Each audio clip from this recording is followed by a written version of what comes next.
Hello అండి, welcome to Subbamma గారి వంటిల్లు.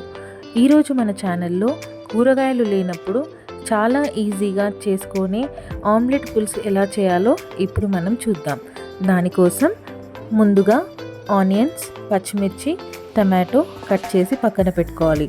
ఇప్పుడు ఒక ప్యాన్లో ఆయిల్ వేసుకొని హీట్ అయిన తర్వాత కట్ చేసుకున్న ఆనియన్స్, పచ్చిమిర్చి, కరివేపాకు వేసి ఫ్రై చేసుకోవాలి. ఆనియన్స్ ఇలా గోల్డెన్ బ్రౌన్లోకి వచ్చిన తర్వాత మనం ముందుగా కట్ చేసి పెట్టుకున్న టమాటోస్ కూడా అందులో వేసి మనం మగ్గనివ్వాలి.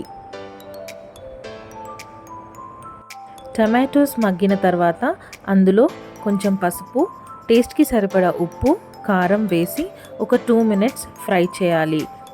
ఇవి అన్నీ ఫ్రై అయ్యే లోపల చిన్న నిమ్మకాయలంత సైజ్ చింతపండుని వాటర్లో వేసి నానబెట్టుకోవాలి. ఇప్పుడు ఆనియన్స్, టమాటో మంచిగా ఫ్రై అయ్యాయి కదండి. ఇప్పుడు అందులో ఒక టీ గ్లాస్ వాటర్ వేసుకొని ఒక 5 మినిట్స్ కొంచెం మరిగేంత వరకు మీడియం ఫ్లేమ్లో పెట్టి ఉంచుకోవాలి.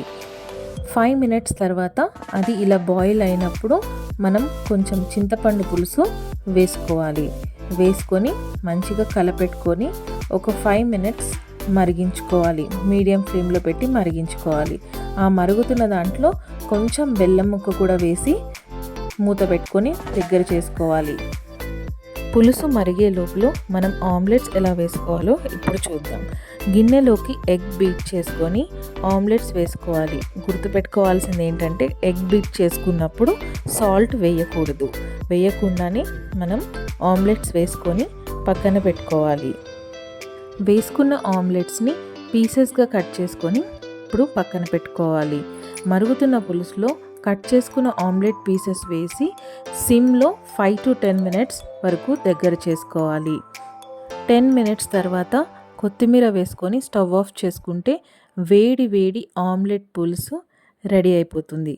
మీరు కూడా ట్రై చేసి టేస్ట్ చేసి ఎలా ఉందో తప్పకుండా చెప్పండి. Thank you so much for watching అండి. Please like, share and subscribe.